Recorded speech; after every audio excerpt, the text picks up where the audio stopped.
નમસ્કાર વિદ્યાર્થી મિત્રો, મારી YouTube ચેનલ વિદ્યાદીપમાં આપ સૌનું હાર્દિક સ્વાગત છે। મિત્રો, આજના વિડિયોની અંદર આપણે ધોરણ 7 નો વિષય છે હિન્દી, તેમાં બીજા સેમેસ્ટરનું કાવ્ય 5મું। આ કાવ્યનું નામ છે ધરતી કી શાન। આ કવિતાના ગાલા સ્વાધ્યાય પોથીના પ્રશ્નો અને તેના જવાબો વિશે આજે આપણે આ વિડિયોની અંદર માહિતી મેળવીશું।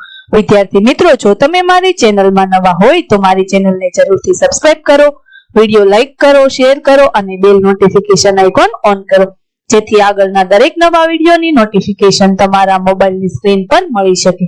તો ચાલો વિદ્યાર્થી મિત્રો શરૂ કરીએ। ધોરણ 7 વિષય છે હિન્દી, તેમાં બીજા સેમેસ્ટરની કવિતા 5મી। આ કવિતાનું નામ છે ધરતી કી શાન। આ કવિતાનો સરળ અર્થ અહીં આપેલો છે। पहला प्रश्न है, निम्नलिखित प्रत्येक प्रश्न के उत्तर के लिए दिए गए विकल्पों में से सही विकल्प चुनकर उसका क्रम अक्षर प्रश्न के सामने दिए गए बॉक्स में लिखिए। तेमा पहलो प्रश्न है, मनुष्य किसकी शान है? तो तेना जवाब में आवशे ऑप्शन सी, धरती की। बीजो प्रश्न, मनुष्य की मुट्ठियों में क्या बंद है? तूफान। तीजो प्रश्न, मनुष्य धरती से किसको जोड़ सकता है? अंबर को। चौथो प्रश्न, मनुष्य किसको थाम सकता है? काल को। ऑप्शन ए आवशे। पांचमो प्रश्न, पंडित भरत व्यास क्या थे? तो तेना जवाब में आवशे ऑप्शन सी, गीतकार। त्यार पछी बीजो प्रश्न छे, निम्नलिखित प्रश्नों से प्रश्नों के सही विकल्प के सामने सही का चिन्ह कीजिए। पहलो, मनुष्य चाहे तो काल को थाम ले। बीजो, मनुष्य चाहे तो धरती को अंबर से जोड़ दे। त्रीजो छे प्रश्न, मनुष्य चाहे तो माटी से अमृत निचोड़ दे।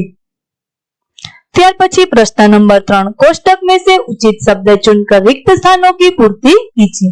पहली खाली जग्या छे तेमां आवशे तूफान, बीजामां मुख, त्रीजामां अमृत, चौथामां प्राण अने पांचमामां भ्रुकुटी। त्यार पछी प्रश्न नंबर 4, सही वाक्यांश चुनकर विधानों को पूर्ण कीजिए। तेमां पहलुं वाक्य छे, मनुष्य के प्राण अमर है क्योंकि उसकी आत्मा में स्वयं भगवान बैठे हैं। बीजू वाक्य छे, मनुष्य जितना चाहे उतना ऊंचे जा सकता है क्योंकि उसकी उड़ान नभ से भी ऊंची है। त्यार पछी प्रश्न नंबर 5 छे, निम्नलिखित प्रश्नों के उत्तर एक एक वाक्य में लिखिए। पहलो प्रश्न, कवि ने किसे धरती की शान कहा है? कवि ने मनुष्य को धरती की शान कहा है।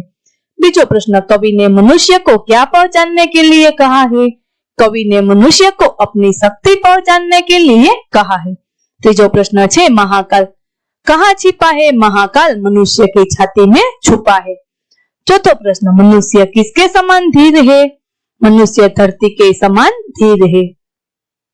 पांचवो प्रश्न, कवि ने मनुष्य को किसके समान वीर बताया है? कवि ने मनुष्य को अग्नि के समान वीर बताया है। त्यार पछी प्रश्न नंबर 6 छे, निम्नलिखित प्रश्नों के उत्तर लिखिए।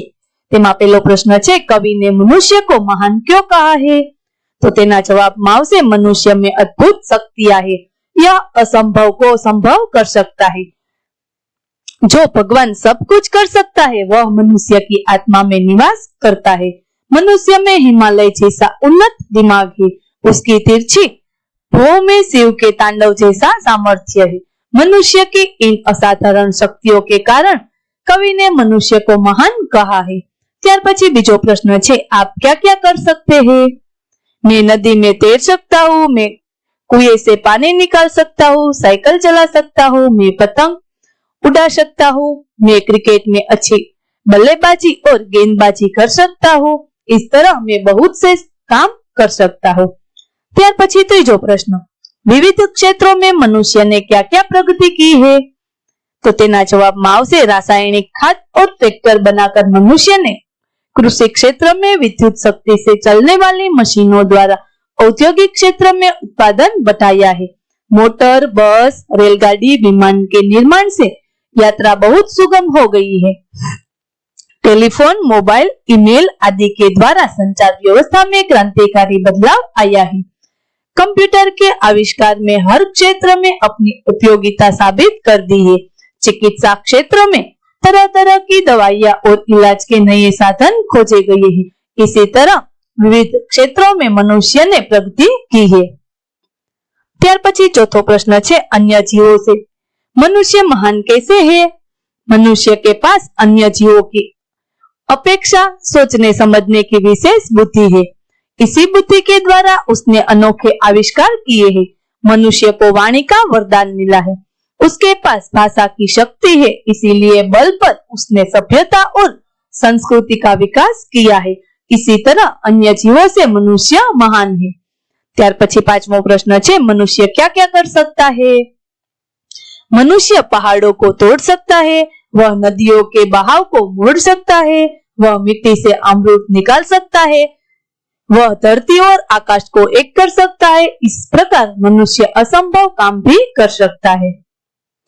ત્યાર પછી छठो प्रश्न है, मनुष्य युग का आह्वान कैसे कर सकता है? मनुष्य की वाणी में बड़ी शक्ति है। वाणी के बल पर वह लोगों को प्रभावित कर सकता है, वह लोगों का विचार बदल सकता है। इस प्रकार अपनी वाणी के प्रभाव से मनुष्य युग का आह्वान कर सकता है। ત્યાર પછી सातमो प्रश्न है, मनुष्य यदि हिम्मत से काम ले तो क्या हो सकता है? मनुष्य यदि हिम्मत से काम ले तो धरती पर पापों को बढ़ने से रोका जा सकता है। दुनिया में बढ़ने वाली पशुता कम हो सकती है। इस प्रकार मनुष्य यदि हिम्मत करे तो दुनिया को बदला जा सकता है।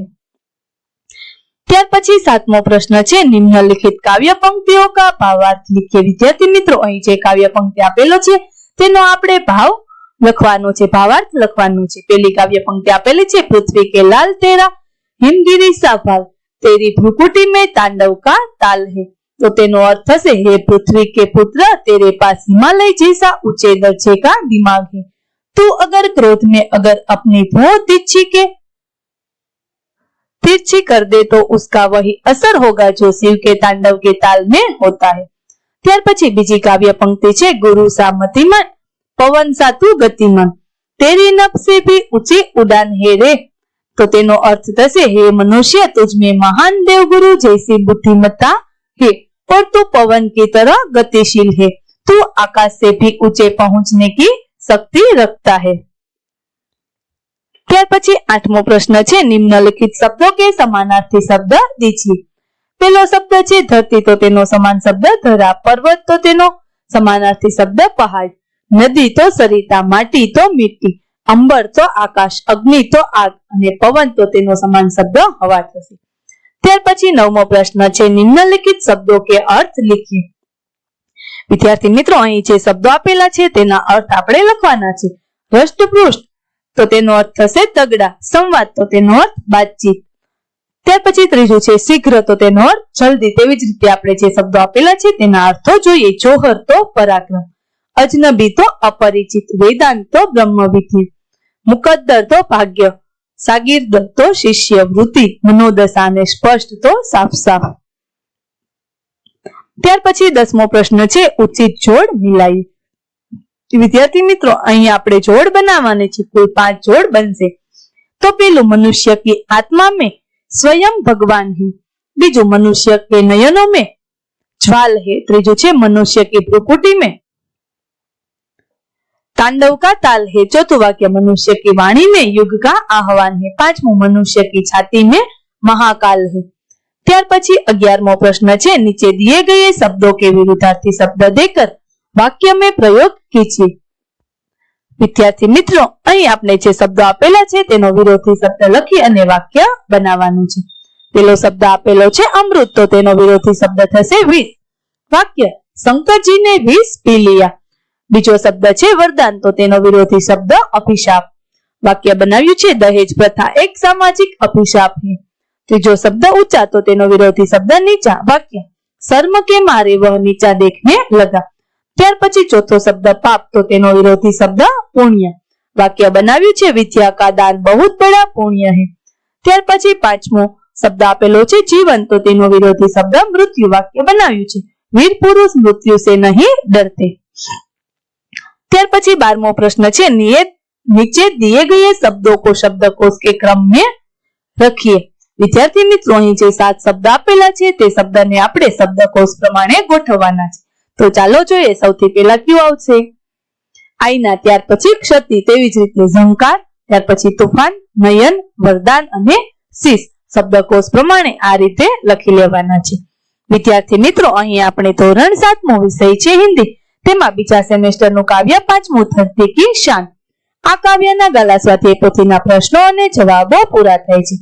આગળના પાઠના ગાલા સ્વાધ્યાય પોથીના પ્રશ્નો અને જવાબો મેળવવા માટે મારી ચેનલને જરૂરથી સબસ્ક્રાઇબ કરો. વિદ્યાર્થી મિત્રો, ફરી મળીશું પાઠ 6 ની અંદર. ત્યાં સુધી આવજો. વિડીયો જોવા બદલ આપ સૌનો ખૂબ ખૂબ આભાર.